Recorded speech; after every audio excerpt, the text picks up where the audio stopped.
po. Naggagata po ako ng papaya at saka malunggay. So, hindi nakalimutan kong videohan kanina kasi naka-play kasi si Kabsat Jami. So, meron kasi akong play kanina. So, nakalimutan kong i-ano. Ito po ako ng gata na papaya. Tapos, linagyan ko po ng malunggay. Tapos, ang sahog ko po ay manok.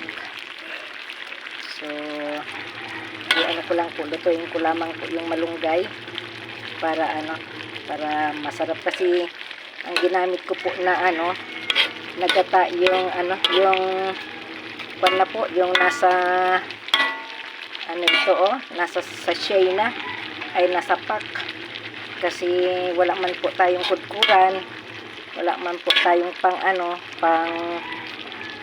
kudkud ng nyog. So ito po yung ko ginawa po namin. Malapit na po yan maluto. Takpan ko po muna para para maluto siya ng husto yung malunggay at mamaya ay haluin po natin. So malapit na po ito maluto. Manok po, nagluto ako ng yung pinaupo na asin na manok, tapos hindi po namin naubos yung dibdib. So yun po ang sinahog ko para wala po kasing wala rin po daing. Masarap din po sana ng daing yan, pero wala po tayong daing, bawal po sa atin yun. Kasi gata na nga po ito, tapos daing pa yung sasahog. So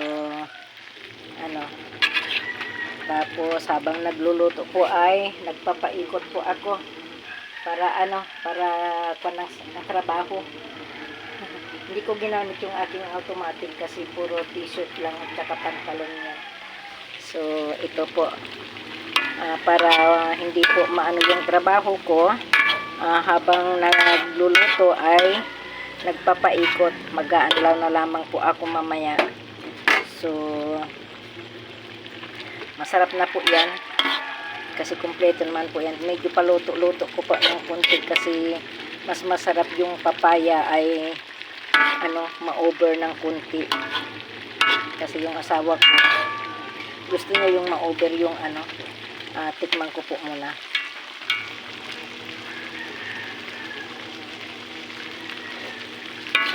Sarap. Yan ko na, takpan ko po muna para matuyo-tuyo siya.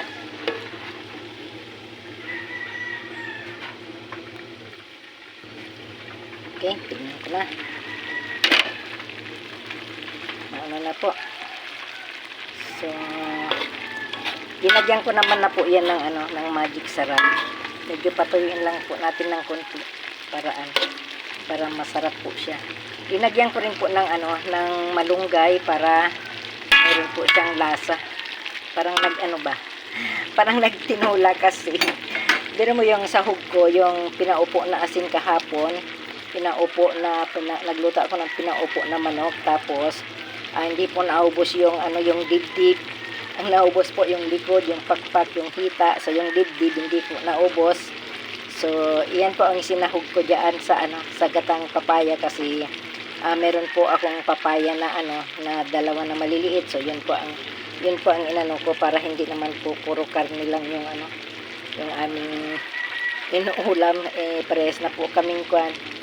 So, okay guys, thank you for watching. Please like and share and subscribe Nati Dalbert TV. Thank you. God bless.